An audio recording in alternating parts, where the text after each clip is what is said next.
Hello, critical thinkers. Hope all is well. Hope all is well. Welcome, welcome, welcome to today's live cast. Really appreciate everyone being here. First thing I want to do is say hello to everyone who's in the chat right now. We have Melanie Bishop, who had a comment. Melanie Bishop from Geneseo, New York. Biggest issue in New York State dock system is the lack of mechanisms to bring people who have done their time home to their communities sooner. Yes, yes, yes. Let me go ahead and turn off this music. Hopefully everyone is doing well. So one of the first things I'd like to do today is besides from welcoming you to the chat, is give you an outline of what's going to occur today. So I will tell you what this video is about and what this live stream is not going to be about. So for this video, for this live stream, I will be going over and critiquing the CBS6 town hall event in which the focus was on prison reform. During that prison reform town hall meeting conversation, there were 6 individuals who were there, 3 speaking on behalf of those incarcerated, and the other 3 speaking on behalf of correctional officers. Okay.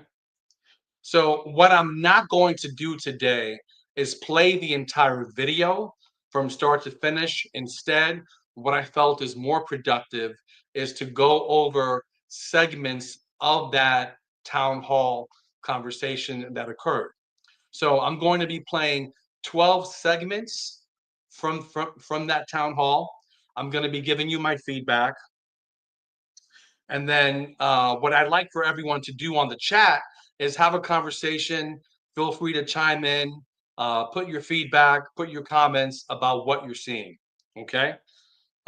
We have some people that joined us. We have John from Buffalo, New York. Stop rewarding negative behavior and give them good time. So that's very interesting, John, that you said that, because there's a piece of the town hall in which you have someone that speaks about not focusing on negative, but focusing on rewarding positive behavior. So I think that goes in line to what you just said. We have Dwayne Comer saying, oh, Dwayne Comer, Syracuse, New York. Welcome, welcome. Thank you for being here. Really, really appreciate it. And if everyone can, if you can do me a favor now and get this out the way, it doesn't cost you anything. If you're able to hit the like button to help with the algorithm, YouTube is not very friendly to this kind of content. YouTube doesn't necessarily push out this kind of content to a mass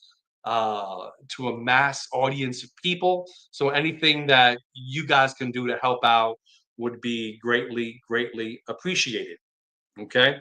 So the name of this YouTube channel is Critical Conversations. And I was very attracted to the CBS6 town hall meeting, the conversation, because this channel is all about conversations. It's all about dissecting conversations to see what's useful, what's not, what's authentic, and what is inauthentic. Okay. So one thing I want to do. Oh, we have someone else who chimed in. We have Chris Milky. Good evening. Good evening, Chris. Welcome back. Welcome, welcome, welcome. We have Mountain Mover. And this individual says, understand the needs of the job seeker, identify opportunities based on those needs, generate ideas from those opportunities. Okay. Thank you for that comment. Thank you. So before I go into the, oh, we have another comment. We have King Tut, Chase Walker, Buffalo, New York.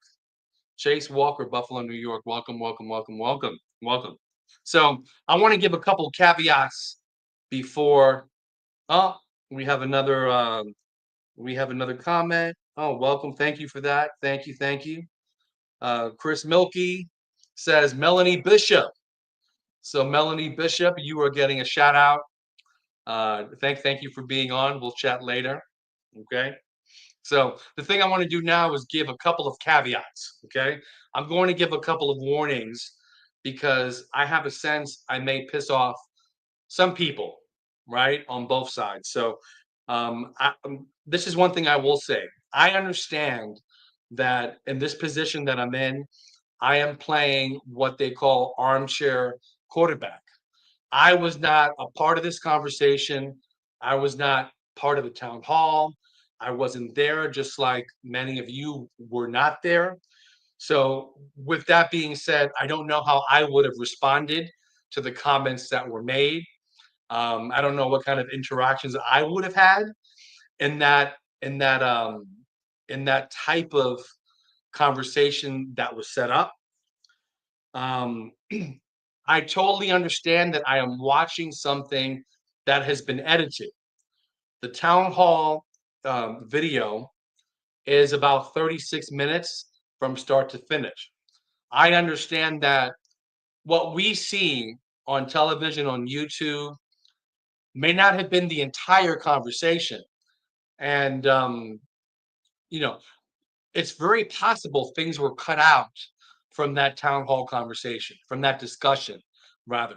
So I understand that what I am giving feedback on is what was presented to us all. We all have access to the same video, and I'm giving feedback on what I saw. Now, there might be things that were key to the conversation that CBS decided to cut out. I don't know. I don't know. So I can only respond to what I saw. Okay. We have a quick comment, real quick. John from Buffalo.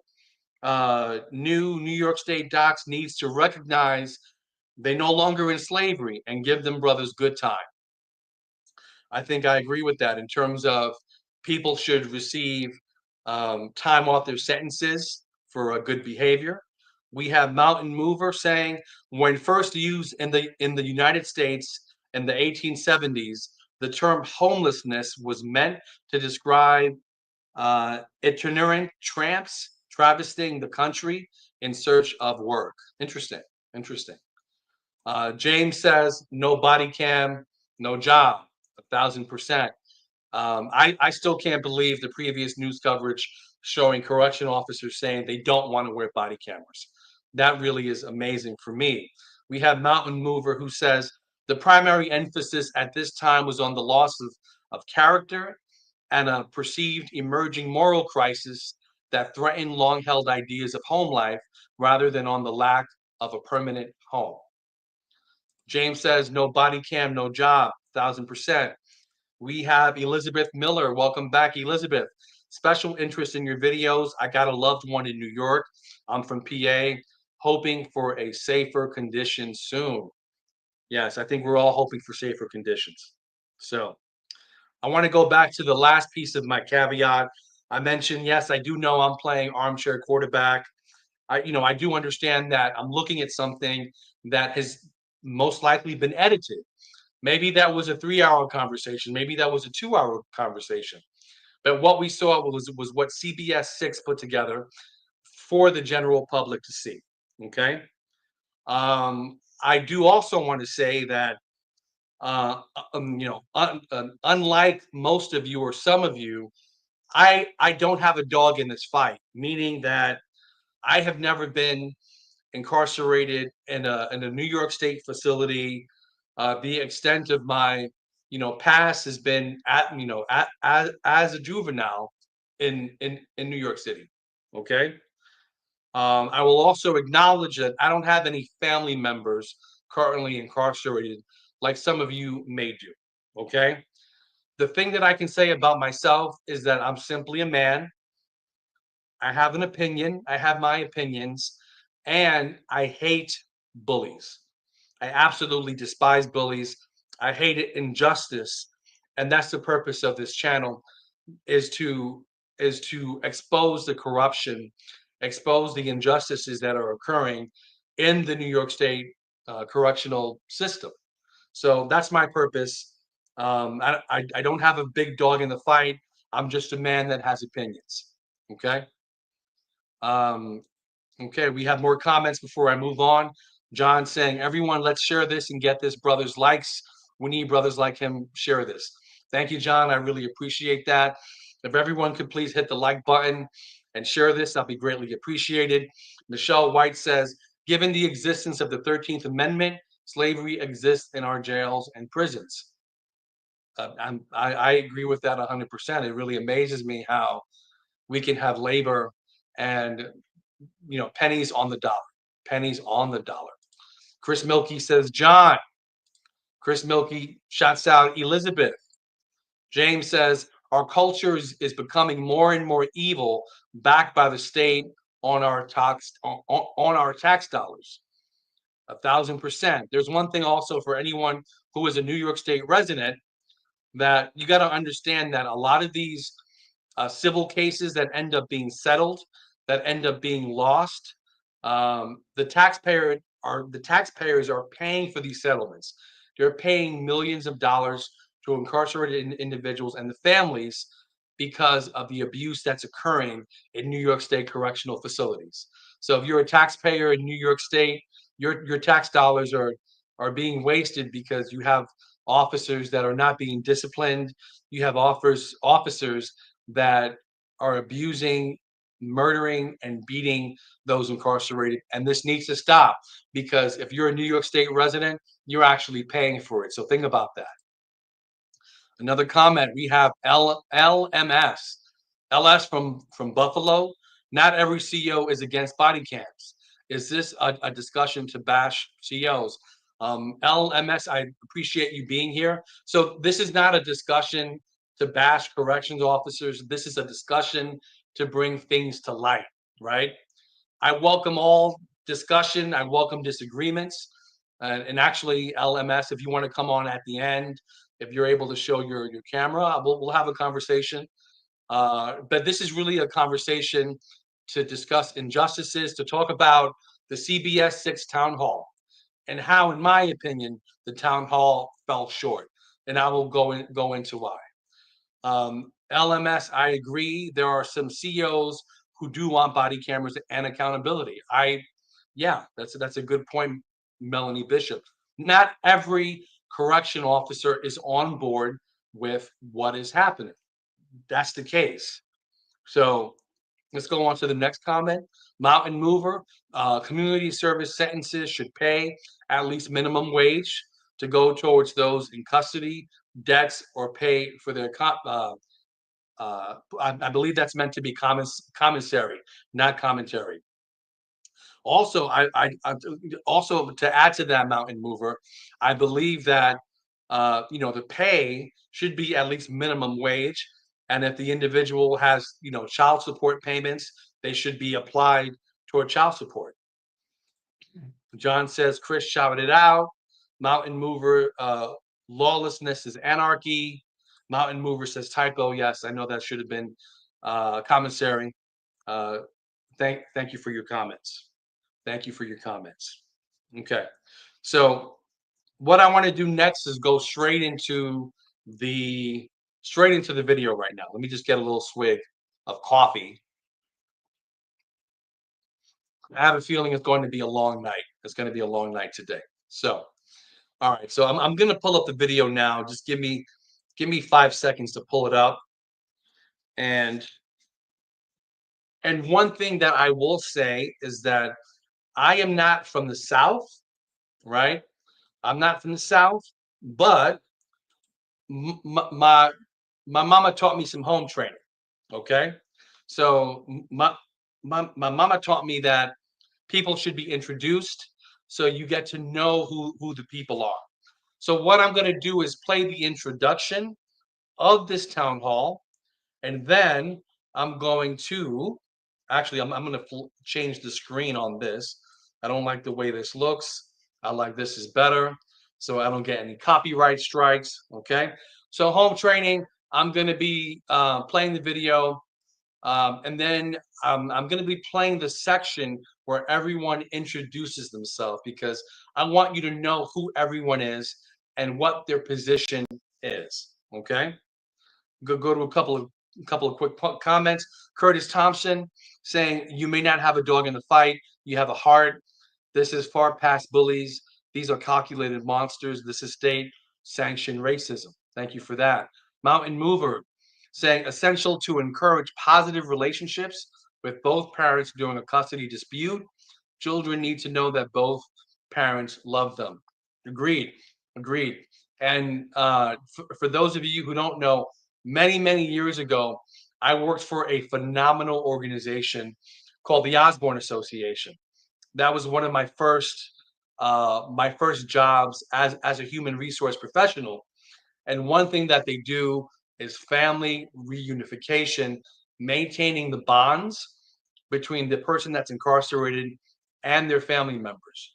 So I want to give a shout out to the Osborne Association, probably one of the best organizations I've worked for, one of the best nonprofits I've worked for back in the day. This is over 20 years ago, so they may not recall who I am, but I worked in their HR department long ago. Really great organization. So, okay, so what I want to do is begin to play this video for you, and I'm gonna, you know what? I'm not gonna talk too much. I'm gonna play it. I'm gonna stop it. I'm gonna give you my feedback, and everyone who's in the chat now, right now, we have about, excuse me, we have about 17 people.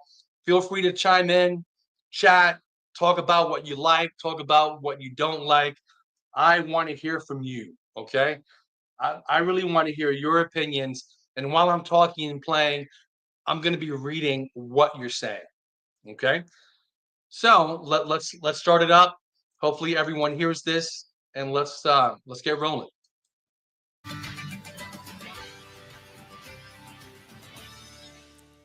Good evening and welcome to the CBS6 special, A System Under Siege, Fight for Prison Reform. I am Tom Eschen. And I'm Brianna Supardi. Tonight we bring together 6 voices representing the corrections community, inmate safety advocates, as well as lawmakers to hopefully have a real and productive discussion on the state of New York's prison system. Now, as we know, these issues are very complex. There's a couple different major issues that's happened in the last few months that have brought us here today. You had the beating death of Robert Brooks. You had another death that we have reportedly heard much about in terms of at the Mid-State Correctional Facility there as well. And then the massive statewide strikes of corrections officers calling for protesting, calling and saying that they're working under dangerous and unworkable conditions at this time. So beyond the headlines, beyond the chants and the finger pointing, we're here to ask what's really happening inside New York's prison and what needs to change. And we do that today with a roundtable of 6 individuals that are so invested in this right now and personally impacted as well. We will start today's discussion. Okay, so I am going to stop it there because for me, the introduction was very telling, but it was also very misleading. Okay. So the moderator, and I apologize, I did not take down his name, mentioned the Robert Brooks murder. And ironically, the murder and the beatings of incarcerated individuals were barely discussed in this town hall. So we open up the town hall, we open up the discussion, speaking about brutality, speaking about Robert Brooks, and it was barely discussed in this town hall. So for me, that was extremely disappointing. Now, again, I mentioned that it's a possibility it was discussed, but it may have been edited out. So that's a possibility. Maybe we'll have a couple of surprise, guest speakers on later who can talk about who were actually there, wink, wink, about what exactly occurred. But it was disappointing that violence from correctional officer on incarcerated individuals was barely discussed. And when it was brought up, and I'll show you clips later, when it was brought up, it was glossed over. It was glossed over, and we have to move on. So any attempt to have a conversation about violence from correction officers, it was glossed over. It was moved on. It was, oh yes, we don't condone we don't condone that, and that was it. So there wasn't a deep dive. So I am going to spill the beans and just let you know that I feel there wasn't a deep dive speaking about the culture of corruption in the Department of Corrections. Okay, so what I want to do now is play this segment. It's coming up right now where everyone introduces themselves. Melanie Bishop is in the chat.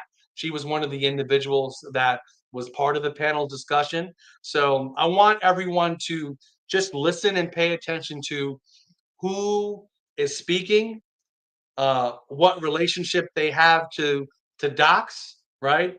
And what skin in the game they have. So I'm gonna go ahead and play this now. With everybody just introducing themselves, who you are, and why you're here. We'll go around the table this way, right to left. I'm Bernadette Singer. I am the wife of a correction officer. I have been a leading advocate for the correction officers strike. And I also have a group that I started for wives of correction officers. Okay, I just want to stop it there real quick. And I'm going to make some comments, and this is nothing personal toward Bernadette. So I want to be very careful how I say this, okay? To be honest with you, I do not care about hearing the opinion from the wife of a correctional officer. I don't care for it, and I will tell you why. Correctional officers, they have their own voice, okay? And me as a man, if I'm going to deliver a message to another individual or group of people, I will do that myself. I don't need to send my wife to talk for me. Not only that, correctional officers have one of the most powerful unions in the United States of America, NYSCOBA. Ironically, both NYSCOBA and New York State Department of Corrections were invited to participate in the roundtable. And guess what happened? They refused to come. They did not send a representative to represent themselves. So NYSCOBA was not represented. And also the New York State Department of Corrections and Community Services was not represented as well. So with that being said, there's no disrespect to Bernadette, but I really don't care to hear her opinion. I think there should have been a current correctional officer who can speak, or better yet, the union. The union is the voice of those correctional officers. They should have had somebody there if there was a genuine interest to have a dialogue. But we know both DOTS and NYSCOBA, they have no interest in having a conversation because obviously they don't want to have their backs up against a wall. Let's continue. My name is Patrick Stevens. I'm a leadership fellow at the Center for Community Alternatives. I'm a formerly incarcerated person. I served 24 and a half years of a 25 to life sentence. I came home in May of 2022, came home to do this advocacy work and to support incarcerated people on the inside, and as well to promote a lot of the reforms that we think are important. I'm Scott Gray, member of the New York State Assembly. I represent Northern New York, Jefferson, and St. Lawrence County. So I've been very involved in this whole prison issue as of late, and really trying to focus on some of the solutions that are, puzzling the whole system, and what some of the answers are to overall system reform. I'm Emily Gallagher. Oh, I'm sorry. I just wanted to stop it for a quick second. There was a comment that I found very interesting from Richard Seller, sorry. Richard says, I thought this was a very odd selection of people. Richard, if everyone agrees with Richard, please put that in the chat. If you disagree with Richard, please put that in the chat as well. And Richard, please elaborate more on why you felt that it was an odd selection of people, just out of curiosity. Let's continue. I am an assembly member from Brooklyn. I grew up outside of Rochester, New York, and I became very passionate about this issue after visiting Rikers Island and seeing the conditions there. And I am here to really discuss all the ways that we need to reform the prison system overall. My name is Nate Yando. I am now a former correctional officer with the state. I was with the state for 18 years. I resigned March 7th just because the prison system is a mess. My name is Melanie Bishop. I'm the mother of a currently incarcerated child. I grew up in rural New York, so in a very law and order community. I had family and friends who were correctional officers, and I like to say I was blissfully ignorant of all the problems within the system and what is experienced by human beings within the system. And so I have joined the Center for Community Alternatives to kind of work on some of those reforms to make the prison safer for both those who live and work there. Right, and we Okay, so I'm just going to stop it there. So at this moment, all 6 people have introduced themselves to you. You should have a sense of who they are, what people group they're representing, and what their interests are. Okay, so I think that was very important for me to play.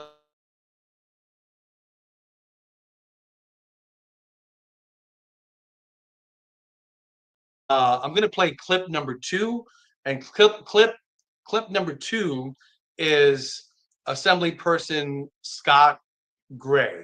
So I'm going to move this forward to Scott Gray, and let's hear what he has to say. I think that's an excellent point. It's all about safety, right? It's about safety of not only the staff that's in these facilities, that is the uniform staff, that's the non-uniform staff. We have a lot of other people that do programming in these facilities. So it's about safety, and it's about safety for the incarcerated individual as well.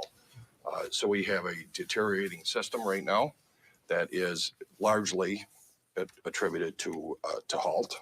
And, you know, and really, it is increasingly becoming dangerous in these facilities because there's no disciplinary alternatives in these facilities. And when that starts, you know, it's becoming increasingly weaponized, right? And that's a lot of that's out of self-preservation, right? So an incarcerated individual is just simply trying to maintain their protection in those facilities. So we really have to focus on contraband, and we have to focus on individual safety in these facilities.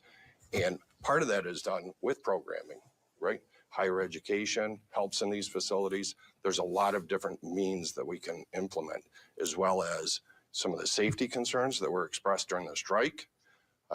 Some of the, some reform to HALT would be certainly beneficial, and some programming as well. Higher education. Okay, so I have to pause it there really quick.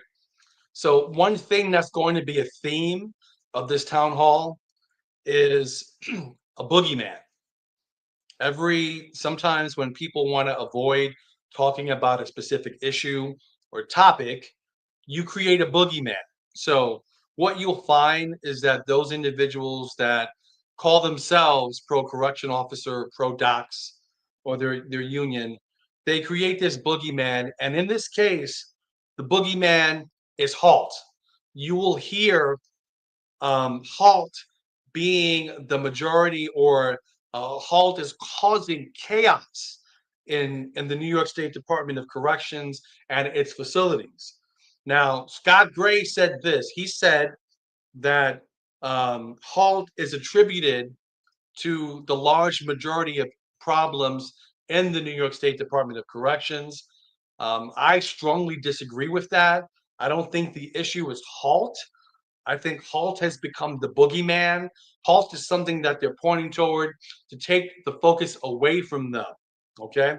Also, Scott Gray speaks about safety. You will hear the word safety 1,000 times. If I had $1 for every time I heard the word safety come from these individuals, I would be a very wealthy person at this point. Okay. So it's quote unquote all about safety for the incarcerated individual, for the staff member. But one thing you don't hear about from these people is safety because of violence from correctional officers to incarcerated individuals. This doesn't occur. This doesn't happen in this world. Okay. So I just want to bring that to your attention. And I want to move forward and play the next clip, clip 3.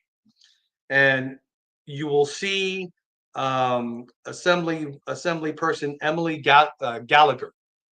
And let me fast forward to play her clip.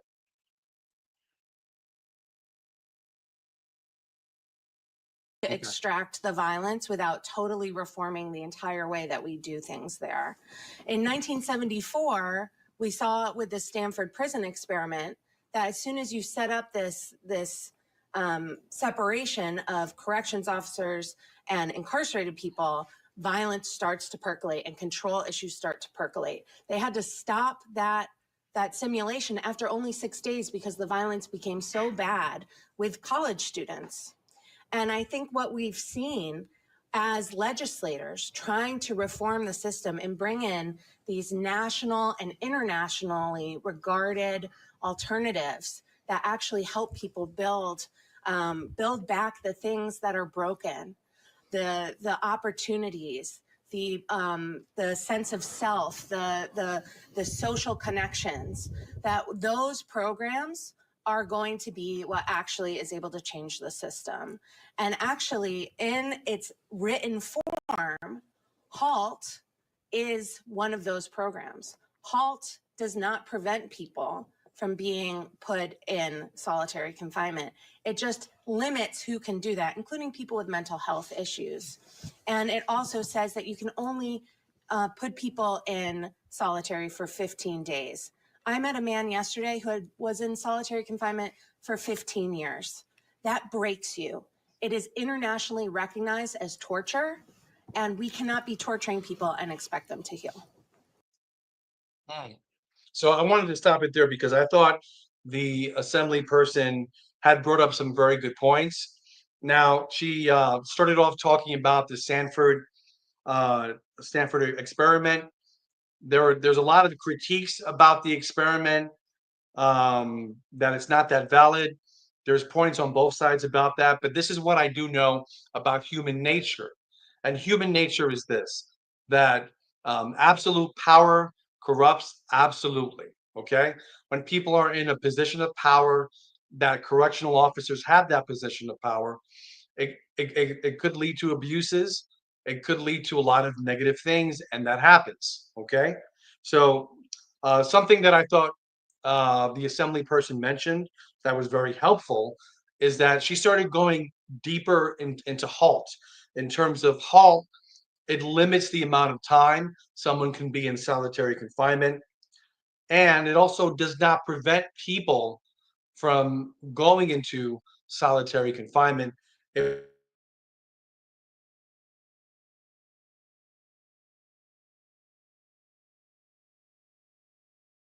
What HALT is currently doing and what it's not doing. Okay. I want to bring up the next clip. The next clip I want to bring up is actually the former correctional officer Nate Nyando, who retired recently. So I'm going to cue up his clip here.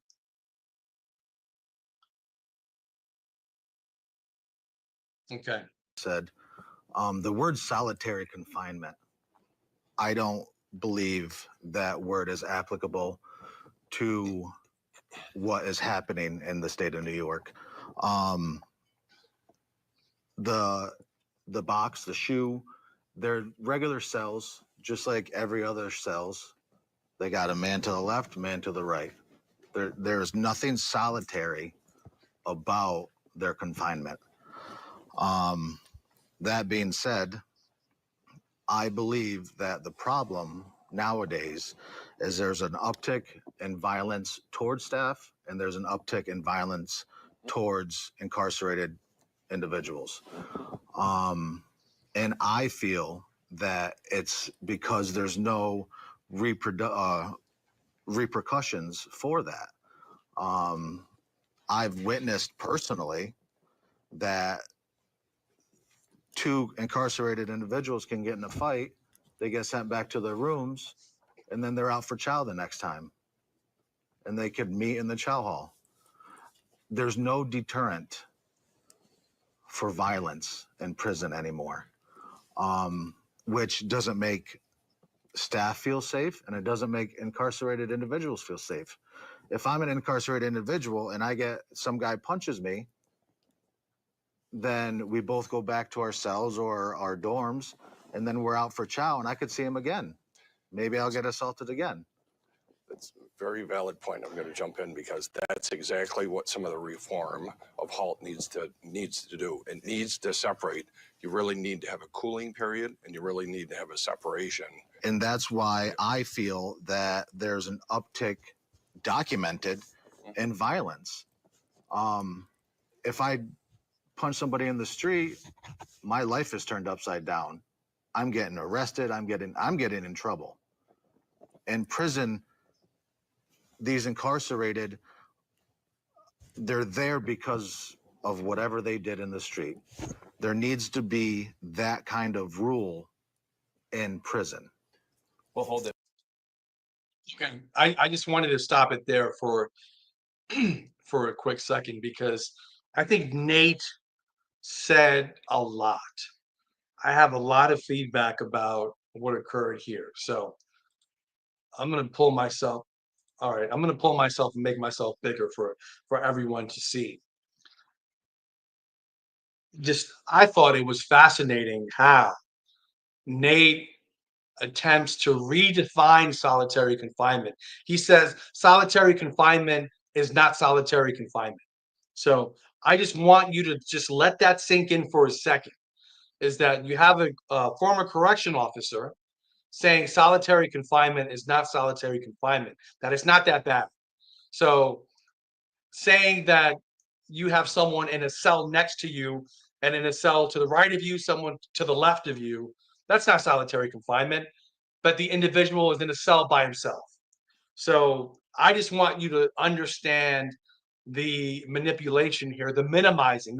This is called minimizing when you take something bad and you try to say, "Oh no, it's not what you think it is." So this is done very similarly to, to victims of to survivors of domestic abuse, right? You'll have the abuser that will say, I didn't beat the crap out of you. I just shook you. I just shook you. I had to put you in your place.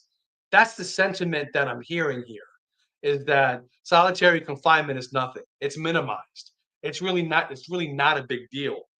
Also, Nate wants to speak about the violence on staff. But what Nate doesn't speak about is the violence against those that are incarcerated.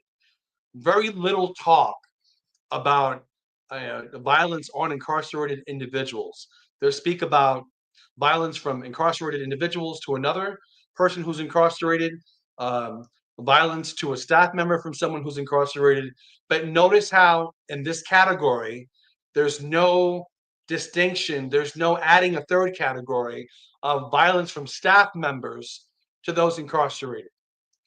This is an attempt to not even address the issue. And this is the theme of CBS6. Unfortunately, this town hall doesn't really get to the heart of the matter. So I was disappointed with this, but I want to go back here and I want to move on to the next. Oh, and by the way, if you agree with me, tell me in the chat.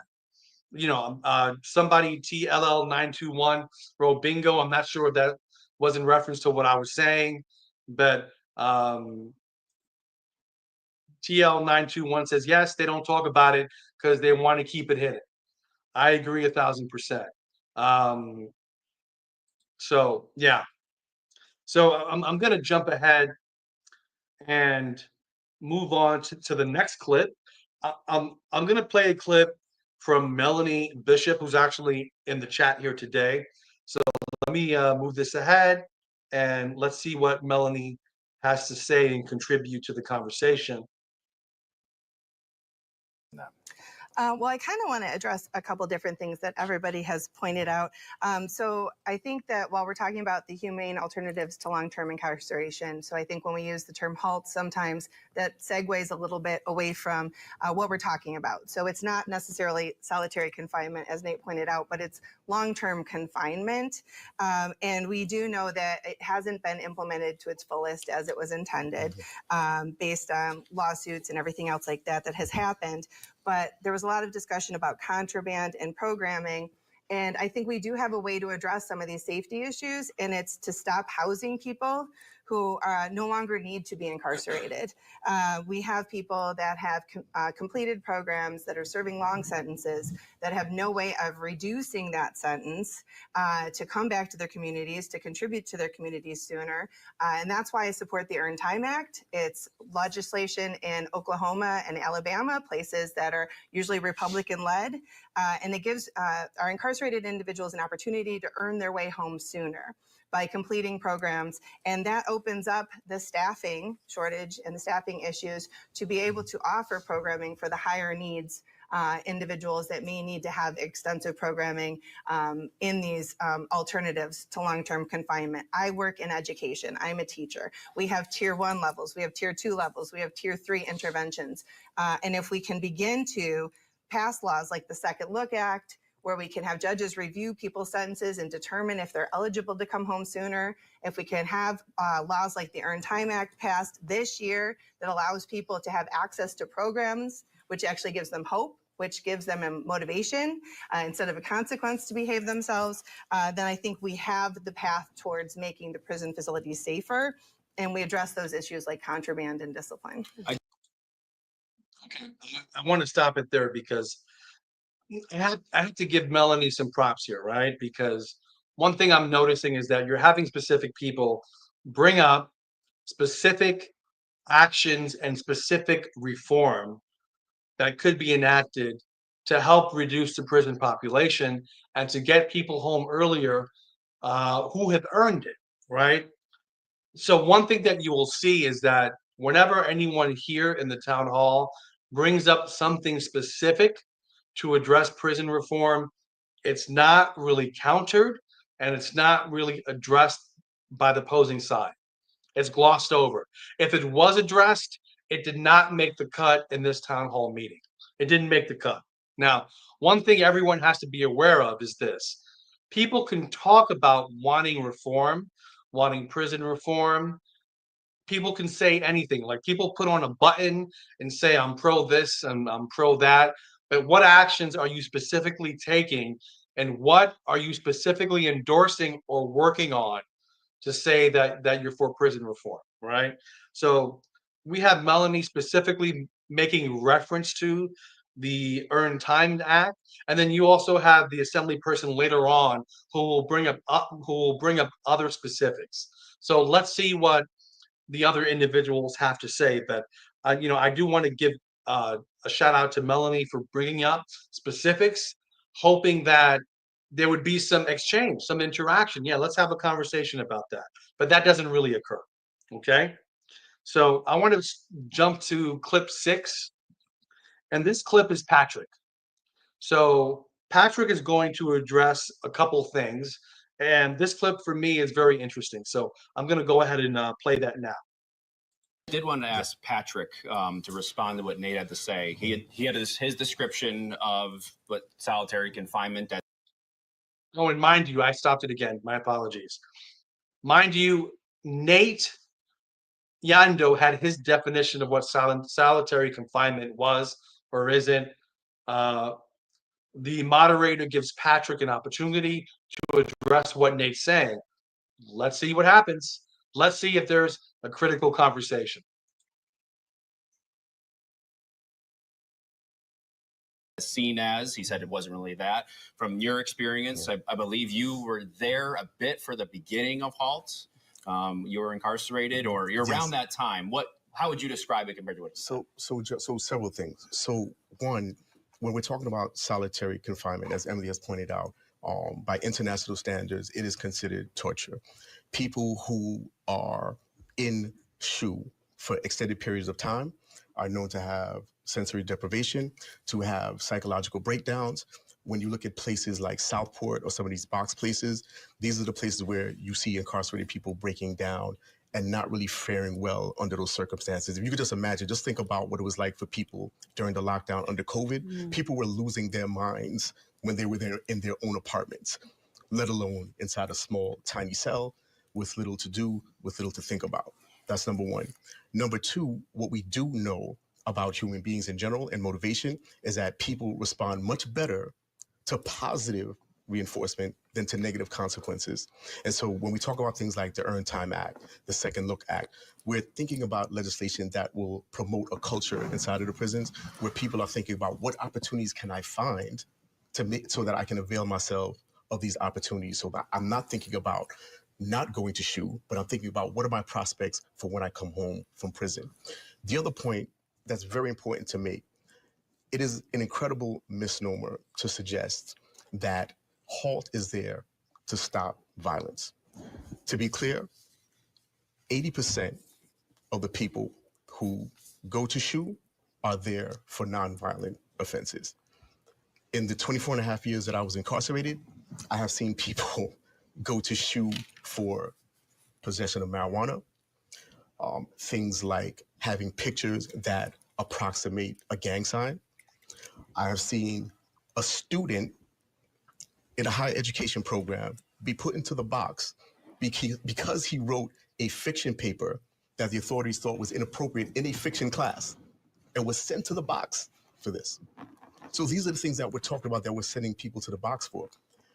And again, when you put someone in the box and expect them to comport with rules, you're asking for a miracle. You can't torture someone and then ask them to comport or conform to any rules. Okay. I wanted to stop it there really quick. I thought Patrick had some great things to say. And let's see if anyone on the panel interacts with the specifics of what he said.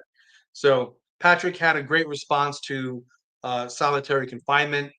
Also, another individual had mentioned that it's seen as torture. It's seen as torture. Patrick mentioned something that I've heard before, that uh, he referenced. He said 80%. 80% of individuals in solitary confinement or the SHU are in there for non-violent offenses or infractions. 80%. I believe he also stated that HALT is not meant to stop violent acts. So I thought Patrick brought up some very great points. If you want to do me a favor in the chat, feel free to write your comments about what you thought about what Patrick said. Also, just to do a little quick thing, if everyone could please, if you can do me a favor and like the video, that would be greatly appreciated. So if you can just tickle that like button, I would greatly appreciate that. Thank you so much. So what I want to do next is I want to play clip number 7. And clip number 7 is Nate's response to Patrick. Now, mind you, Patrick had said very specific things in terms of the UN seeing solitary confinement as torture.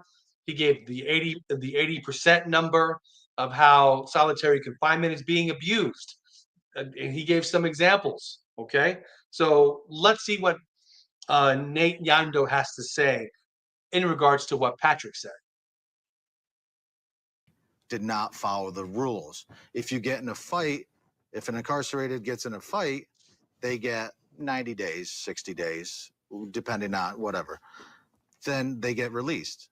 And if they do it again, they get more box time.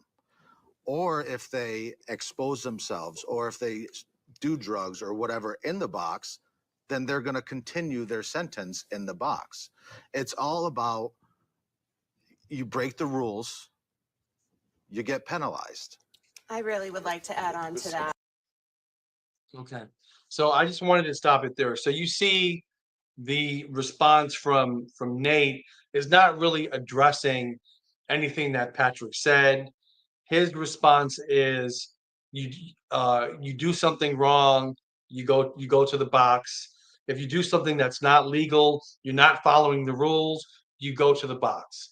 Now, one thing we all have to ask ourselves is, does the punishment equate to the infraction that the person who's incarcerated has committed? Does it equate for someone who does specific things, nonviolent?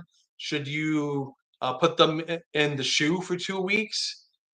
I don't know. I say no, but I just wanted to point that out to you, that for Nate, it's all about punishment and not following the rules. And solitary confinement is good for anyone not following the rules. I think there are other potential consequences. Take away visitation, take away some other privileges or rights people have, but I just don't think this is equal to say I'm going to put somebody in the shoe for something that's nonviolent. Okay, so I want to jump to the next clip. This is clip number 8. Give me one sec. And this again is Melanie Bishop.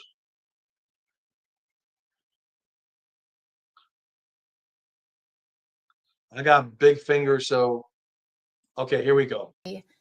A failure of execution. It feels like a failure of the design. I want to respond to both, about the rule following and stuff like that. As a mother of an incarcerated son who requested medical assistance, mental health assistance last Easter, requested suicide assistance, and was probably yelling out, probably not behaving appropriately, but did not assault an officer, and was assaulted by 6 correctional officers on suicide watch in a facility while he was undressed, unclothed, not a danger. I think we have to understand that prison impacts people on both sides. We saw it with the Robert Brooks murder. We saw it with, the Messiah Nantwi. We've seen it coming out more and more and more. And I think that if we are just looking at HALT, or we're just looking at one specific law or issue, we're not addressing the real issues, which is the systemic violence and not following the rules on both sides, whether you're in blue or green. And that is a problem that we all need to get on board to fix. And I think some of that is sending some people home sooner. I know everyone has more to say. Stay with us. Okay, so I think Melanie brought up a bunch of good points. The violence on incarcerated individuals from staff.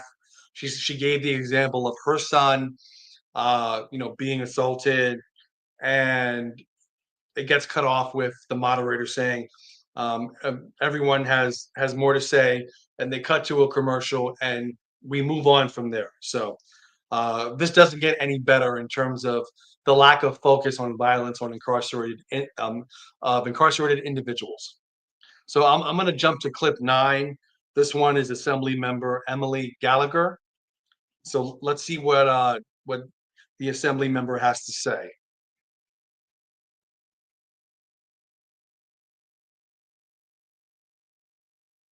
Welcome back to our CBS6 special, System Under Siege, Fight for Prison Reform. Assemblymember Gallagher, we're going to start off with you. And we were talking about a few issues here. What was your response? I was hearing a lot of conversation about the rule of law and people breaking rules. And I just want to remind us that all of this re-up of the conversation around prison reform and safety began when Robert Brooks was murdered by 14 corrections officers that was caught on standby mode on a body camera. That means that was not intentionally recorded. It happened in the infirmary. And you can see on that video how casually it's being done. And I happen to know that 143 people died in incarceration last year. And part of my research is looking into, why are people dying in prison? There's a case of a man named Terry Cooper who was claimed to have died by natural causes. His family insisted on an autopsy, and what they found was that he was beaten to death. I think if we're going to talk about the rule of law, we have a serious problem with certain corrections officers acting out and committing murder in these facilities, and they which should is be a brought huge to problem. justice. That's right. So let me just say, my response is that 100%, whatever correction officers were involved in Robert Brooks should be brought to justice. Absolutely. Absolutely, 100%. Yes.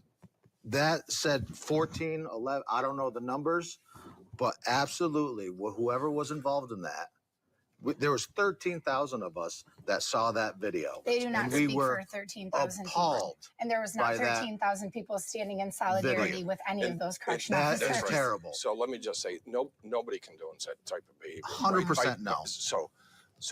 But the system was broken long before Robert Brooks, right?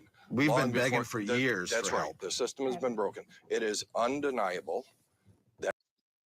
Okay, I want to stop it there real quick because something very interesting happened here. You had Assembly Member Emily Gallagher mention Robert Brooks, mention Terry Cooper, and Nate and Scott Gray jumped in to say, "Yeah, I'm appalled, and no one condones it." So one thing that's a tactic that people use is that they want to dismiss you. They want to dismiss the topic. They will say, yes, no one condones it. Now let's move on to something else. So that whole thing was glossed over. One thing that I wish would have been discussed is, yes, you talk about the murder, but you have to go deeper and talk about the culture of why it's happening and why it's allowed to happen. That did not happen in this town hall meeting. There was nothing deeper than, yes, that's appalling. No one condones it. Now let's move on and talk about Halt, because Halt is the boogeyman. Okay, so I'm gonna continue playing this clip, and we'll continue hearing from Scott Gray. Violence in prisons has risen since HALT was put in place. It's undeniable. I mean, the facts are there. Right? It's been rising since 2018, 2019. Absolutely. And that is violence on staff. That's violence on other incarcerated individuals. So it's supported. So Stopping it there real quick. You notice how, again, he's saying violence on staff and violence on incarcerated, violence on staff and violence from incarcerated individual to another incarcerated individual. No discussion about violence coming from correctional officers. Really, Staff so violence we're not towards sitting here. We're not sitting here because the system is working perfectly. We're sitting here discussing a system that is in turmoil, right? But here's the problem. There's a distinction between making a correlation between two things and assuming that that is a causation. Implementing HALT, not having HALT, has nothing to do with violence. And I think the other thing to think about, if we're really talking about safety, the way that you get safety for everyone is transparency. Yes. So when we asked for body cams, we would never have known about Robert Brooks were it not for the body cams. And the other important point that I think people are missing is that not only did this happen, a thing that none of us condone, but it happened in a way in which these officers were willing to falsify the records about what actually happened. Now, I'm stopping it there because take a look at what Scott Gray did. He kind of yesed him, and then he put his hand, he put his hand up. Scott Gray is foaming at the mouth to have Patrick shut up. Just watch the body language between them both. And more specifically, take a look at Scott Gray and how uncomfortable he's getting based on what Patrick is saying. So even when we talk about the statistics that we have about the amount of assaults, we have to seriously question the validity of some of these reports, right? Because I know for a fact, I have seen multiple times, there have been numerous lawsuits about officers who will falsify reports, who will claim that they were assaulted. And I am willing to bet that as this trial proceeds, that we will find out that officers falsified the reports in a way to suggest that Robert Brooks either assaulted it or did something And wrong. additionally, So let me just- assault. But to my point is that if we can trade anecdotes and say who's committing violence Right. against who, but what's really important is if we really want to know, provide for We can't transparency, base provide for the whole thing. transparency, I'm body with you. cams, I am with you. incentivize people. Transparency is 100%. Transparency 100%. Put the body cams on. Put cameras on in other places. Yeah. Right? Gray Put Meadow people- was put all people under camered up cameras in other before places. we even had body Increase the cams. transparency. Increase the record keeping. Yes. All of those things need to be done. We're all good in with that. order. Right. There's no better way to get everybody to behave as they should be. That includes incarcerated people and staff. If you have full transparency, I agree. And that's Well, not the being great debated. news- There has to be reform to HALT. There has to be reform. not being to debated. contraband. Contraband is Rampant. the number one issue in the facilities that is causing violence.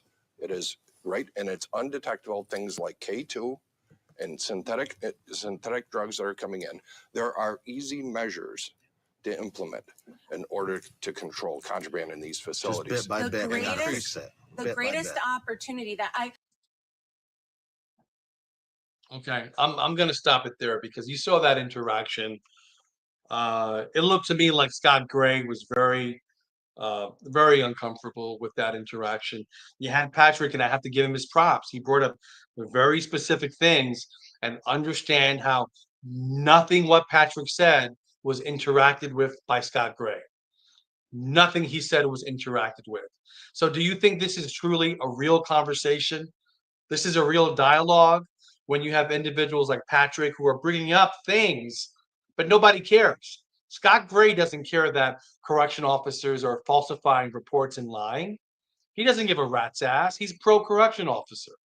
So, very disappointing that a lot of what was being said is not being interacted with. It's not a real conversation. It's not a real dialogue.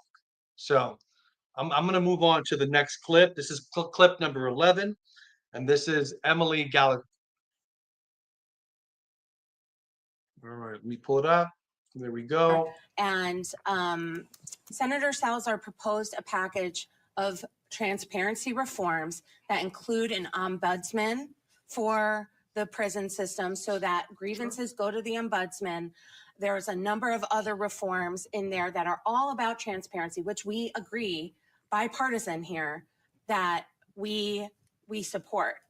But after that package was proposed, that's when the strike started. Absolutely not. And to me, Absolutely that not. is when I've never even heard. I've never even heard This is a culmination. This is a culmination. Okay. So I have to stop it there. So I just have one critique for the assembly person, right? I thought she brought up some very good points. She brought up the subcommittee bringing up legislation to support reform. At the end of what she said, she mentioned the correlation between the strike happening and this legislation happening.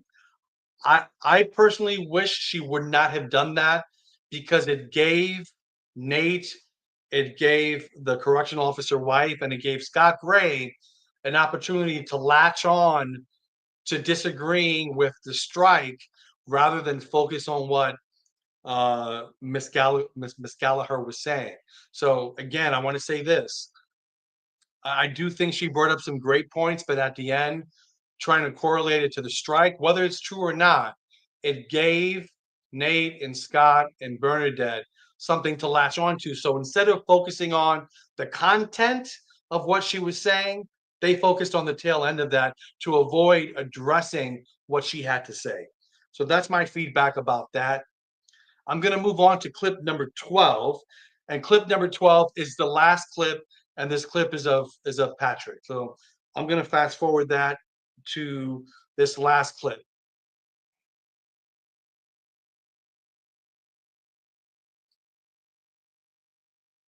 Give me one sec. Okay, I'll play it that from we here. were fed up with the conditions that we were working on, both for us and the incarcerated. Patrick, I believe I have a response. I want to go back to several things. So there is some confusion about how staffing occurs, and I've been in facilities where I've seen officers work very long shifts, get stuck. It's not appropriate. The problem for me is looking at the numbers, right? So when you look at the numbers of incarcerated people towards the end of the 90s, we're talking about 72,000 incarcerated people, right? At that time, there were approximately, 24,000? I have 22,000 a good graph for you. corrections officers. That is a ratio of about 3 when I to 1. started in 07, I think we had 30-something thousand. Okay, so that's a ratio of about 3 to 1, a little bit less.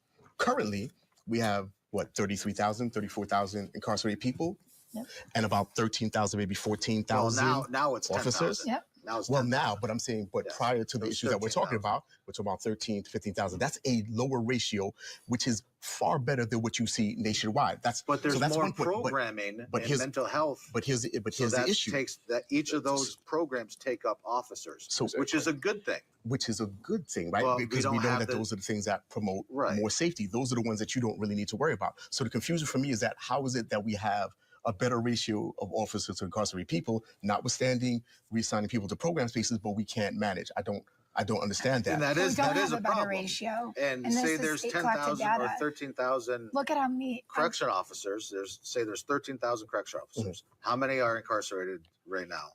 About 33. So 33. 1 to 3 ratio, right? So right now It's even we better have than that. It's about 2.5. okay. So but we have more programs for the incarcerated, which takes up more officers. Right. If it was like back in the 90s, where we can just Put them in the dorm. just put them in a dorm and just walk back and But forth. here's the other point. Let to me- that. let me real just- quick. I do have a Let's quick just follow-up. Let me just we say. have only like 2 minutes to go before we have to get out of here. Just make sure the governor's response. Yeah. Can Let I me just say. Okay. I wanted to stop it there real quick. I thought Patrick brought up some good points there. He made reference to the staffing ratios, how the prison population was more years ago than what it is now. And notice that the problem then becomes the programming is the issue because there are all these programs in there for those that are incarcerated. That has become the issue.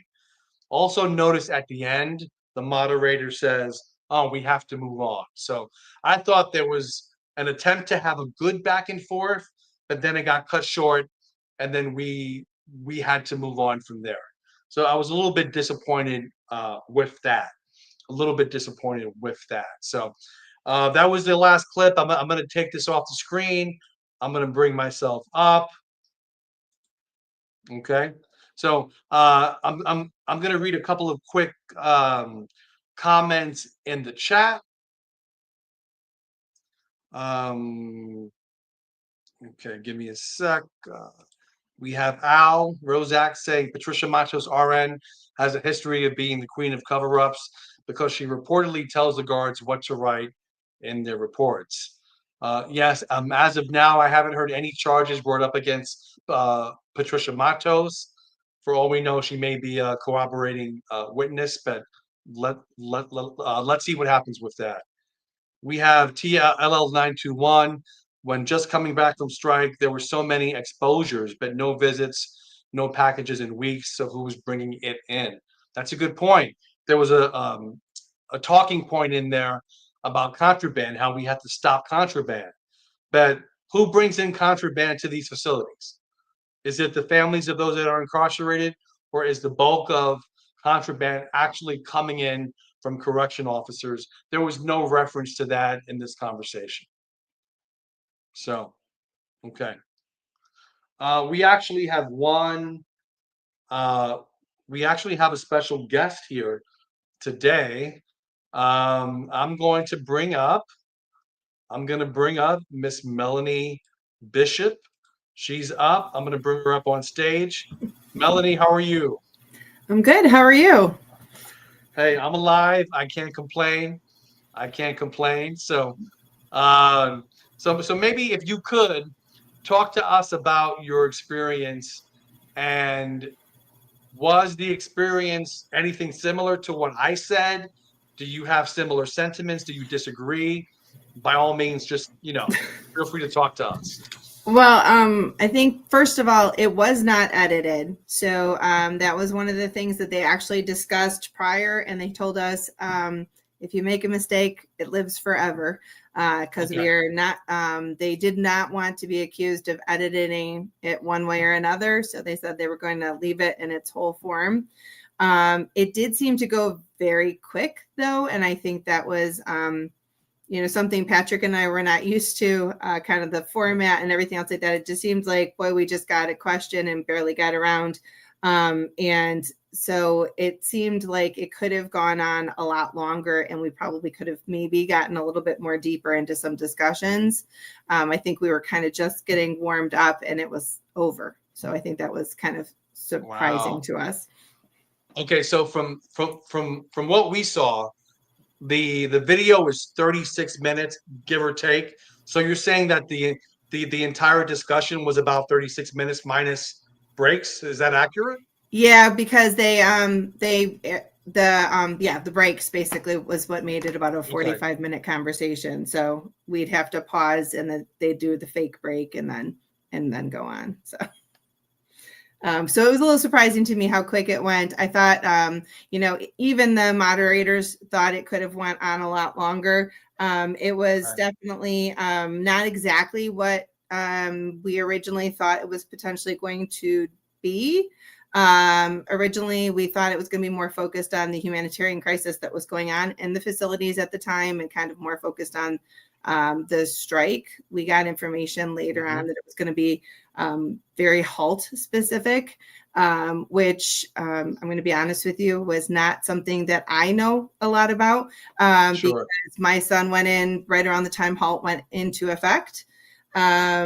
So it was one of those situations I did get a chance to experience. I wound up doing data for a lot of organizations over the 3 weeks about everything that was going on in the facilities, and really wanted to get a chance to get some of that information out as well. We had a lot of people, Messiah Nantui, I think we're going to come here as the grand jury goes on, that, you know, he did not have access to his mental health medication, which contributed to whatever justification they try to say about his murder, and the lack of food and movement. We basically had incarcerated people for 3.5 weeks that didn't do anything wrong, who were held in solitary confinement. So. Wow. Yeah. And just recently I did a story about Messiah Nantry, how they had changed his medication and he wasn't taking the new medication that they prescribed to him. And that's what may have caused his situation, him being, you know, frantic and crying. And so now I gave some assessments, right? I felt, now you tell me if you agree with me or not. If you don't want to answer it, that's okay. I felt Scott Gray was very condescending. I did not particularly appreciate Scott Gray. I think that Assembly Member Gray is very pro correctional officer. Didn't seem, even at the point where he was kind of almost forced to admit that, you know, that the body cameras would also hold staff accountable to do their job appropriately. That was difficult for him to say. You can physically see that. I did actually also encourage him. He was very much about, you know, programs, and he wants change and everything, to sign on to the Earned Time Act, and sent him some information that he requested about recidivism, you know, and the impact it has on recidivism. And, you know, I don't think he'll be signing on to that anytime soon. But he definitely was one of those people that he had a he had a very specific perspective. Okay. Well, now we have Scott Gray's biggest fan who just came on the stage. I'm going to add him up. Awesome. Patrick Stevens. Patrick, can you hear us? Can you see us? Yes. Can you guys hear me? Yes. Yeah. Awesome. Hi, guys. Melanie, so, nice okay. Are you know what? One thing I should have done before Melanie, you got on, if maybe both of you can just like give a quick bio, say who you are and what you do, and anything you want the audience to know about you and your advocacy work. Sure, I'll go first. My son is currently incarcerated. He's been incarcerated for about 5.5 years now. I had to actually laugh while we were watching some of these clips about the lack of discipline, because he had a mental health issue, which I allude to in the video. And because of that, accumulated a ton of tier 2 tickets, and has been on loss of recreation. Actually, he's on loss until July of 2025. He had loss of tablet. He had loss of commissary. So there's definitely disciplinary stuff that they use. I have also made a ton of friends along the way, and kind of connected with people throughout Center for Community Alternatives and also other organizations, and realized that a lot of families experiencing exactly the same thing across the state, and that's what kind of led me to this. Yes. Patrick. Thank you. So my name is Patrick Stevens. I'm a leadership fellow at the Center for Community Alternatives. I do a lot of restorative justice work, a lot of youth empowerment work.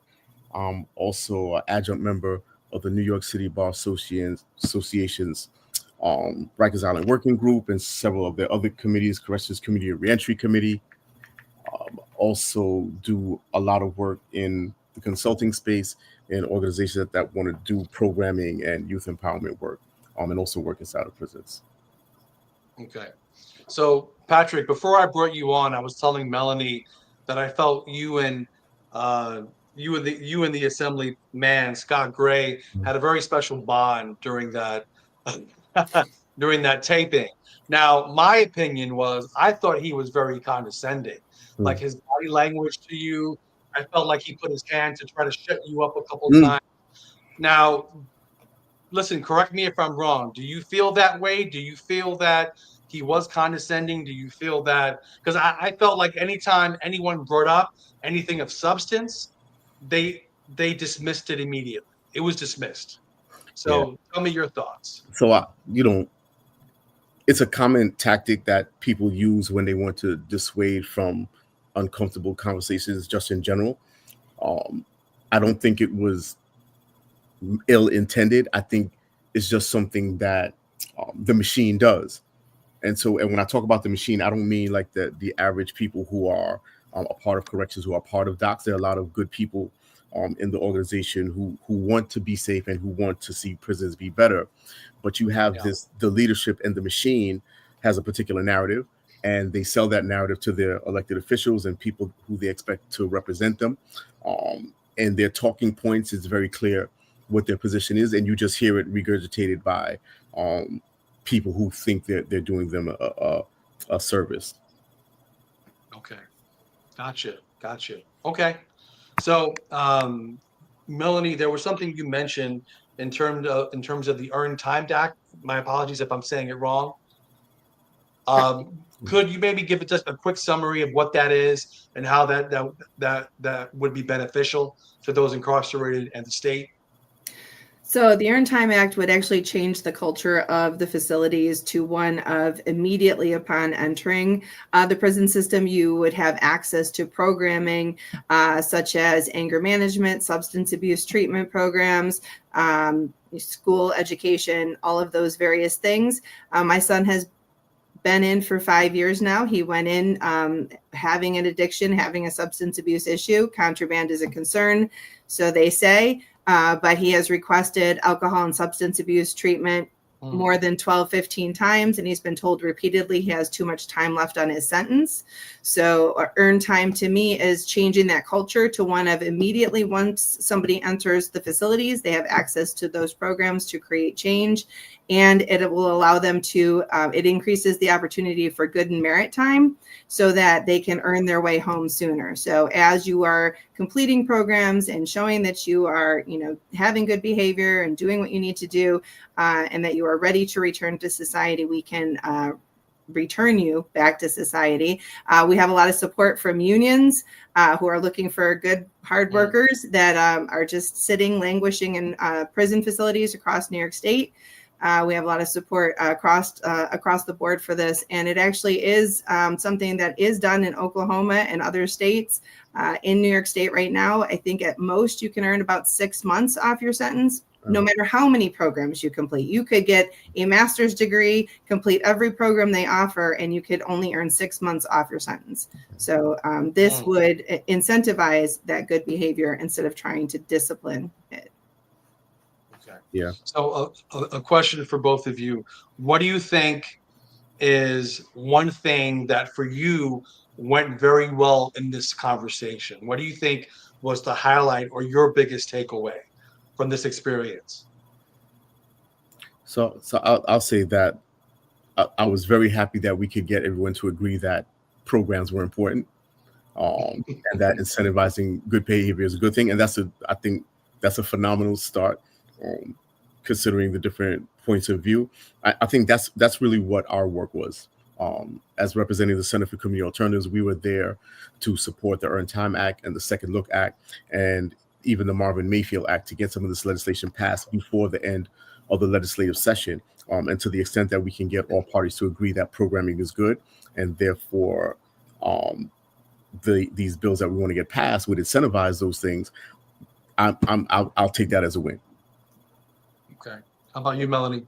I would absolutely agree with that. I also, as somebody who only watched the Robert Brooks videotape one time, and that's all it took, and struggled to watch that, having an incarcerated son inside, I was it made me feel good that they were able to say on camera that that was appalling and that they did not support that on camera. They said that. And I think for a long time, many of them didn't, whether it's for, things that they have to do for employment or whatever, that there's a gag order for certain correctional officers. I don't know. I know that they sometimes say that, but it was good to hear every single one of them sitting at that table saying that what happened to Robert Brooks was wrong.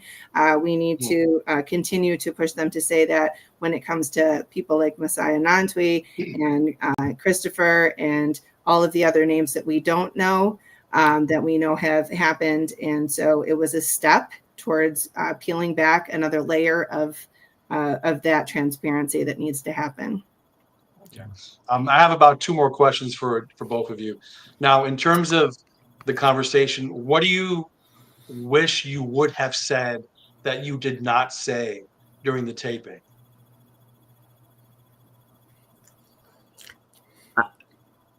I think it's for me, it's more that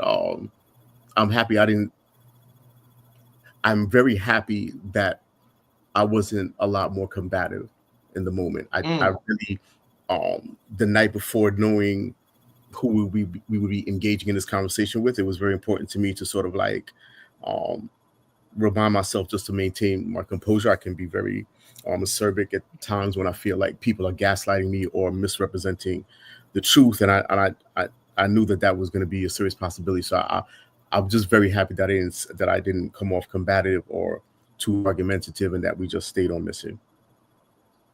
Okay, yeah, and that's one thing I do have to say about you, Patrick, is that how you came across was extremely like cool, calm, and collected. You spoke specifically with points, just very matter of fact. There wasn't any intense, angry emotion, and you just made your arguments. So I give you a lot of respect for that, because I don't know if I could have been sitting next to him, being able to have that conversation with him. So thank you for that, Melanie. I think I would agree with that. I think we went in with a plan to really raise awareness and to begin the dialogue, begin the conversation that needed to happen, and just not allow, because if they were to yell and they were to get upset and they were to use that body language and stuff like that, then I think they get a pass in society. But I think the mother of an incarcerated person who gets upset, I'm mom, right? Or, a formerly incarcerated person gets upset. Oh, look, that's, that's how they behave. So I think that, our point was to show that other side and to get heard. And I don't think we necessarily get heard by some on that side of the table. But the people who are watching the CBS episode, I think we tap into that group. And I think that was our mission. And I think we did it well. I think it was a new experience for both of us. And so we, I think we did okay. And it's good to have that dialogue with the people that you disagree with, because it did help to kind of get an understanding. I will say, I think Nate Yando believes deeply what he believes. I sat next to him. We talked. He said he's not very political, but he said, I actually think I could get behind the Earned Time Act. I could get behind better programming and stuff. So I think that there was some common ground. It's just they're coming from very, very different perspectives. Yeah. Okay. Yeah. And I have one last question for you both. Now, I am very much new to prison reform, and I think much like everyone else, I watched the Robert Brooks murder on camera, and that kind of inspired me to just do some research and bring some awareness to what's occurring. And so, based on my research, right, which I am not an academic, but I can read websites and read data and go to places like the Marshall Project and the Correctional Association of New York. And my opinion, this is going to be my opinion, is that abuse of incarcerated individuals is widespread and extremely common. So that's what I have to say about that. Give me your opinion. Do you agree with that? Is it as widespread as I would think it is, or is this very isolated? It's just because you always want to hear about the bad apples argument. That is just a bunch of bad apples. But for me, Yeah. it's a massive culture of corruption that stems from Docs itself. It's supported by NYSCOBA, the union, which allows officers and advocates for officers who brutalize those incarcerated to keep their jobs. And it also goes along the lines of the district attorneys that don't prosecute these crimes that occur. Because if you had any other job and you do what these officers are doing, you would be behind bars like the same day. Yeah. So, in your opinion, I will shut up and you let me know whether you think this is as widespread as I do. So I can tell you that I have seen numerous assaults on incarcerated people at the hands of guards, and I have very rarely ever seen any of them be punished. Like they'll be back at work within a month, if that. So it is very common, and the problem is that when you create these structural barriers to disciplining officers, and you create a narrative that incarcerated people are just inherently criminal or evil, it makes it believable. People would think that incarcerated people are attacking guards left and right. It does. I can assure you, that does not happen. There are very severe consequences for attacking a guard. You would be surprised to see the number of pregnant officers in their third trimester working galleries with quote unquote hardened criminals, right? You look at the Doc's website, and on their own website, if you were to look up line of duty deaths, you would be surprised to find out that the number is 43, dating back to 1861, right? It's safer to be a roofer in New York City, right? It's more dangerous, to be a roofer in New York City than it is to be a corrections officer. So, I think this narrative that incarcerated people are inherently dangerous, and I think the other frustrating thing is that you talk about staffing issues, but like, remember, the union is so powerful that they've been able to negotiate these very generous contracts and agreements with the state where they have very generous comp time. A lot of these officers, when COVID happened, who didn't want to take the vaccine or who did not want to be in the space, had a lot of good reasons to stay out, and were compensated for that. And so to me, it's interesting that on the one hand you complain about staffing, but you're in favor of all the rules that make staffing a serious problem. So for me, I think those are the things that are frustrating in this dialogue that did not really get teased out. And so for me, yes, corruption is very widespread when it comes to abuse, when it comes to falsifying documents, when it comes to workman comp. The Department of Corrections is 15% of the state workforce. Yep. They make up 44% of all the fraudulent workers' compensation. Just to give you. So I'm saying the culture of corruption is a very serious problem. And if you think about the fact that you can kill someone in December and still be free in February, is unheard of for anyone. It's unheard of.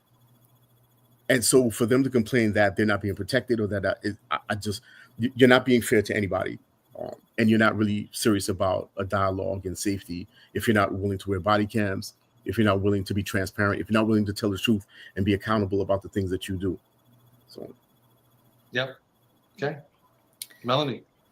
I would say that if you would have asked me 3 years ago, I would have thought that it probably doesn't happen very often, and it's probably a few bad apples. My son was assaulted when he was brought down to get his hand x-rayed and his injuries documented 5 days later. The person who was taking the pictures was one of the people who assaulted him. I've met several people who have been assaulted. I do think that there are decent correctional officers. I think prison harms everyone. I think that you cannot watch the Robert Brooks video and watch how calm and collected and the smiles on those faces of those people and think that this is not business as usual. They were comfortable. I got sick halfway through watching the video, and they were smiling in the video. I think that when they talk about staffing shortages, and I'm not a correctional officer, I am a teacher, and I see 15 people beating a handcuffed man to death, I go, what staffing shortage? Same with Messiah Nantwi, 12 people possibly involved in his beating and his death. Where's the staffing shortage? But on the same side, I know that I interact with correctional officers. I know some correctional officers. I think the silence that is put onto them. I mean, I know that there's been a story of correction. I know there's been stories of correctional officers who have been bullied by their fellow officers. Good correctional officers who are bullied in that system. I think the prison system harms everyone, and you can't just do what you did to Messiah or Robert and go home and shut it off. So don't tell me our communities are safer when you're doing that and then going home. That's why correctional officers have, a short life expectancy rate. They have drinking issues. They have domestic violence issues. Like, we're not helping anybody if we're not taking a look at how prison is impacting everybody, whether you're in blue or green. Great points. Is there anything else you want to add before you go? Just thank you for having us. Absolutely. I appreciate this. Thank you. Yeah, no, I want to thank you both for, I'm grateful both of you have the opportunity to go on, because I think ultimately that, even though for me it wasn't an amazing town hall, it was a start, and it was something that will allow other people to be aware of what's occurring, and maybe more people will become advocates once they learn what's truly happening in these correctional facilities. So I want to thank the both of you, and both of you have an open invitation anytime you want to come on and chat, or just I thank you both. Thank you. Thank you, beloved. Thanks. Appreciate it. Melanie. All right. Good to see you, Patrick. All right. Take care. All right. That was Patrick, and that was Melanie. I want to again give them a very special thanks for coming on. I appreciate it immensely. All right. So I'm opening up the chat. If anyone wants to come on live and have a conversation with me, you want to give feedback about what you saw, about the town hall. If you disagree with me, if you want to share your story, if you've been incarcerated and you were in solitary confinement, let's come on and have a conversation. We actually have one person on now. Chase, I'm going to bring you up. Are you ready? Here we go. Chase, how are you? I'm good. Thank you for having me. No, thank you. Thank you for coming on. So why don't you tell the people who you are and tell us about your background? Yeah, I'm Chase Walker. I'm out of Buffalo, New York. I'm a formerly incarcerated activist. I protested injustices in the county jail out here. There was a riot and prisoners were mistreated and beaten and treated inhumanely. I protested and performed a hunger strike, and I ended up being hospitalized. I also want to thank Melanie and Pat for participating in this forum and just asking all the tough questions and pushing for opportunities and programming in prison, because it's much needed. But yeah, there are some things I disagree with, obviously. Nate stated that the solitary confinement isn't really solitary. You pretty much covered that, how you minimalize it. Yeah. And I found that interesting because I've been in the shoe. You're in a cell by yourself. And that's like equivalent to saying that just because there's a whole lot of dead bodies in the cemetery, you're not in the casket alone. Like, it doesn't matter what surrounds you. You can't minimalize it. It's been considered torture under international standards. And I noticed the speaking position he has as a former CEO is just that he's the letter of the law, and everyone has to be punished for not obeying the rules. And when you speak of justice, you're speaking about justice, equality, fairness, accountability, and transparency. And these are all things that, unfortunately, officers are incapable of showing at this time. They're not willing to wear body cams. They're not willing to fill out paperwork properly. And another interesting thing I noticed when Pat mentioned the body cams, Nate stated that Great Meadow has always had cameras prior to the body cams. But what they didn't mention was the history, because there was a whole lot of publications of abuses of power and excessive force. That's how there was initially surveillance in the prisons. And once that came, the officers adjusted and they found the blind spots, and they'll take you off camera and beat you and mistreat you in the blind spots in the facility. And the reaction to that, advocates, they pushed away for body cams, and they got hip to that game and started to leave their body cams off so they wouldn't have any visual evidence of the brutality. And there was an adaptation to that, which was the the standby mode. And now we've actually caught them in the murder of Robert Brooks. So we've reached a critical point where there's nowhere left to hide. So they can't take this standpoint of moral superiority in their argument and always bring up the rule of the law, because law requires transparency and accountability and equality. Yes. It has to be treated fairly across all planes, to prisoners and officers. And like you said, you mentioned it, they constantly talk about how prisoners, there's no deterrent to violence and it's unsafe for officers. And you don't hear you never heard of a prisoner getting away with assaulting an officer. That's unheard of. Even for minor infractions, we're made accountable for offenses we haven't committed. There's no due process. When you go to a disciplinary hearing, it's just the word of the officer, and you're going amongst his fellow officers, and you're going to get time in the shoe. It's pretty much a guarantee.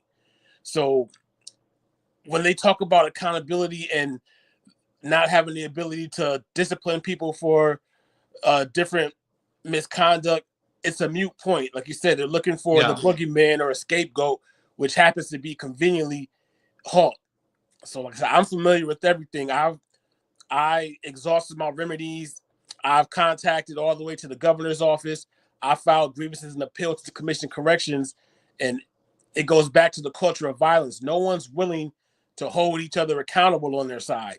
So that's the root, is that blue wall of silence. So until they actually stand away from those who are continuing to brutalize and abuse their power, it's going to continue.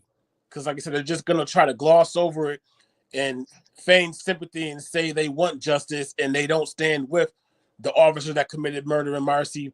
But until they actually separate themselves, it's going to continue. Yeah. And I think a lot of people think body cams by itself is the answer, right? But we have to understand this, that those officers had body cams. 4 of them happened to be on standby mode, right? Right. But we know that there are no consequences for turning off your body cam. So you can mandate officers to have their body cams on, but if they don't have it on, there's no consequences for that, because you have officers that are beating and murdering those incarcerated who keep their jobs. So not having a camera on, I don't think it's gonna, someone will not lose their job over that. If someone doesn't lose their job over sending somebody into intensive care, they will not lose their job for not having a body cam on. So you had mentioned being in SHU. What was the longest amount of time you were ever in solitary confinement? I was in solitary confinement for 150 days. That's what I was performing my hunger strike. I was initially given, I want to say 60 days. And when I refused to go to medical unit because they tried to force medical treatment on me, and you have to get a judicial subpoena in order to give me an IV. So on day 47, I refused medical treatment. They forced me against my will into the medical unit. They called a response team and beat me, slammed my head against the wall repeatedly, and they gave me a ticket for refusing to move. So because I exercised my right to refuse medical treatment and a hunger strike is protected under free speech, they decided to give me a ticket and give me more time in the box. So I wrote grievances because the law had just changed where there was a maximum time you could be in the SHU in New York State due to the effects it has on our mental health. And they denied my grievance. I appealed it all the way outside of the jail to the Commission of Corrections in Albany, and they claimed they investigated and saw no harm was done. So a lot of my rights were violated, and I realized just the nature of this beast. Even getting outside of the jail, no one cares. Yeah. Wow. Wow. So you mentioned, going on a hunger strike. What precipitated the hunger strike? What was happening before that made you go on a strike? Yeah, this was during the pandemic. So this was in 2021. We weren't getting any visits from the outside, only virtual visits. And they stopped our incoming mail. So they were actually making Xeroxes of our mail. So people were getting black and white photocopies of their child's photos. They took some of the privileges like a microwave, and we were being locked in our cells illegally 24 hours a day and being denied showers. So several inmates decided to talk to the staff about the conditions. They didn't want to enter in discussions. And so in a band of solidarity, black, white, and brown prisoners refused to lock in their cells and demand discussions from the administration. What happened was they refused to talk. They abandoned the unit, and the prisoners locked them out of the unit. And eventually there was they called it a riot. There was some property that was destroyed. No prisoners harmed each other, and they went back into the cell on their own accord. But in response, the staff, they pulled who they called to be the most unruly. They beat them. They sprayed them with water and turned the AC up. They starved them, and they just gave them horrific conditions. So that's what triggered my response, because I saw every attempt we made to speak with them, they would just weaponize it against us. So I figured a peaceful protest in the form of a hunger strike, they wouldn't be able to use that against me. But unfortunately, I realized they said I threatened to kill staff, and they decided, well, okay, we have a loophole. We can't force you to get medical treatment, because if they did a judicial subpoena, it would bring outside attention to the hunger strike and the reason why I was protesting. So they decided that they were going to move my housing status to the medical unit, and they had the response team beat me and strap me in a chair and drag me to the medical unit. I broke the hunger strike after 60 days when I was transferred to the local hospital, when I lost 60 pounds and had severe dehydration, but they didn't contact my family. They were listed as emergency contact. My family was blowing the jail up, calling. They refused to tell them about my safety and the condition I was in. And they also misdiagnosed me intentionally with 2 mental health conditions just to repress my voice. So there was a lot done to keep me silent and bury all of their misconduct. Wow. So how are you now in terms of like your mental health and your advocacy? Like, how are you feeling now about all this after the fact? It's a day-to-day thing. Of course, I hold some resentment. I'm working on it, trying to get past it. What really stings most is the fact that my family contacted Governor Hochul's office. They said they'd send somebody to look into it. Nobody looked into it, and they have free reign to continue to mistreat and beat other prisoners. So that's what hurts the most, knowing that there's no accountability. I've got all the paper trail, all my receipts. I've contacted everybody who are in these oversight positions, and nobody did what their job is. So that was the most challenging and still disappointing factor, that the people who are paid to hold these institutions accountable refuse to do it. Wow. And a question for you: Do you think the family of Robert Brooks will see justice?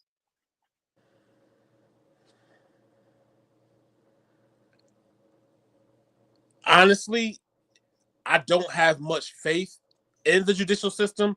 I think these charges were filed just because something had to be done, because the abuse was so egregious. It was literally murder. They falsified records. It's going to be a long, drawn-out process, but we're going to see. I'm going to pay close attention and follow the trial and see what evidence is brought forward. It's interesting to see what defense will be prepared. And also, these officers, some of them are mentioned in the Day of Terror in Mid-State. I don't know if you're familiar with that. So we're going to see the history of their abuse. We're going to see that there's long allegations of what they've done, so you can see their mind state. I don't see how they can avoid a guilty verdict, but nothing really surprises me at this point. Yeah. So tomorrow we have pretrial motions for those that have been indicted. So tomorrow night, most likely, I will be doing another live stream to go over the news around those pretrial motions, and we'll see what comes out of it. We'll see what comes out of it. Okay. Is there anything else you want to say to the people about your situation, or anything you want to add about the conversation? I just appreciate the conversation. I tip my hat to you. You're doing the work. There's not many people that are exposing what's going on and giving the people who are truly advocating a voice to be heard. So do appreciate it. And the people who are going through similar circumstances, I say keep your head up and keep fighting. Yeah. Chase, thank you so much for coming on and talking to us about your story. And I do hope that you get justice. I will be praying for you. Okay. Thank you. Appreciate it. All right, Chase, take care. All right.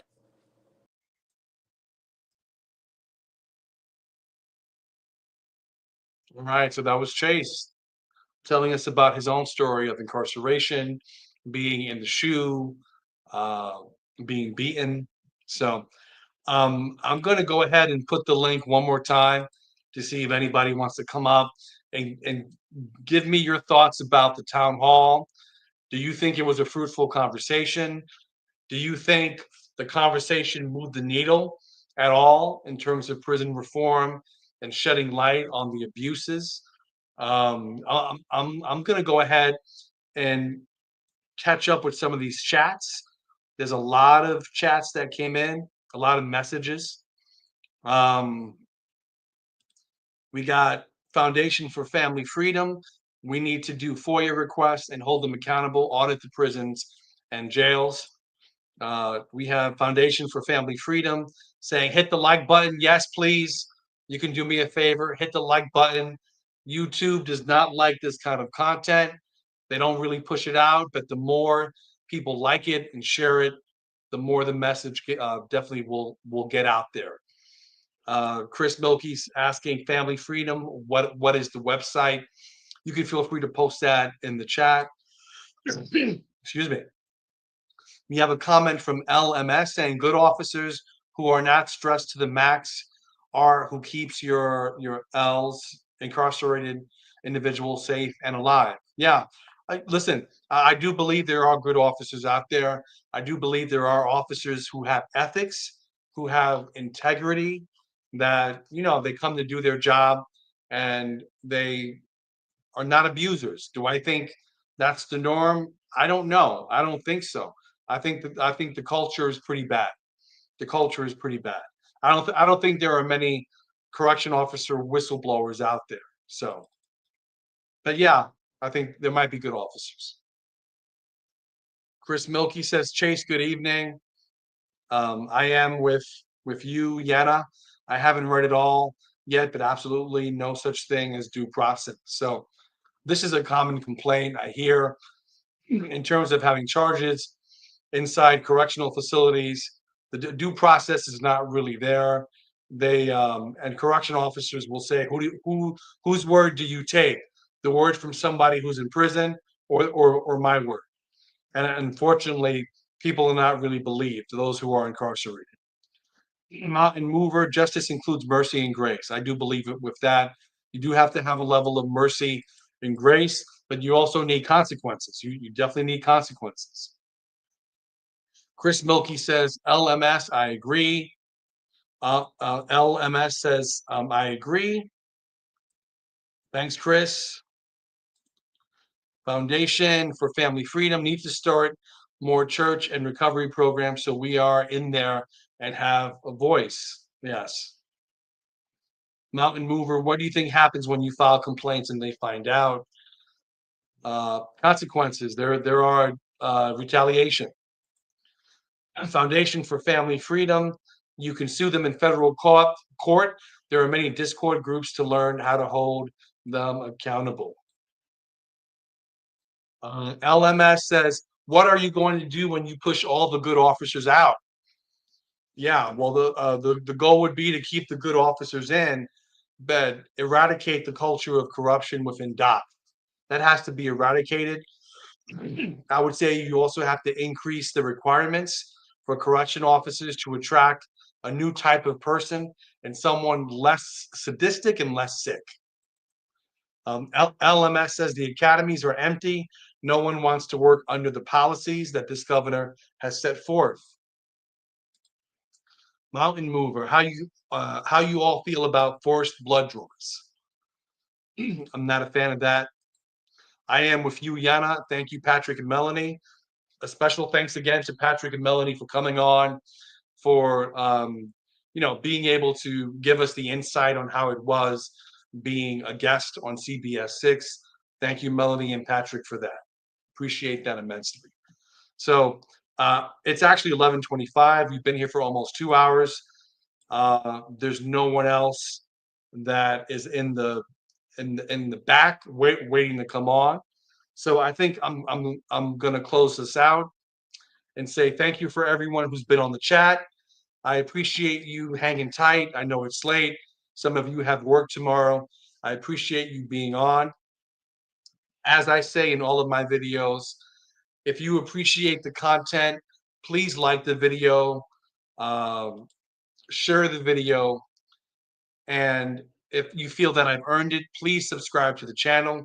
There are so many people who watch the videos consistently, but they haven't subscribed yet.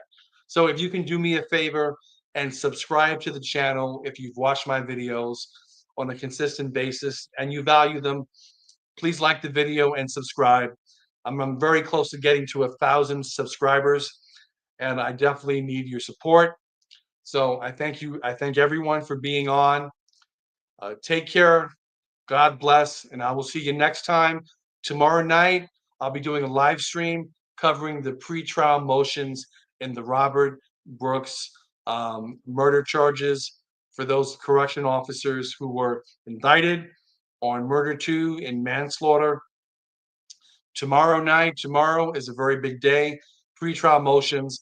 Let's see what we learned from these pretrial motions and what comes out. Take care. God bless, and see you next time.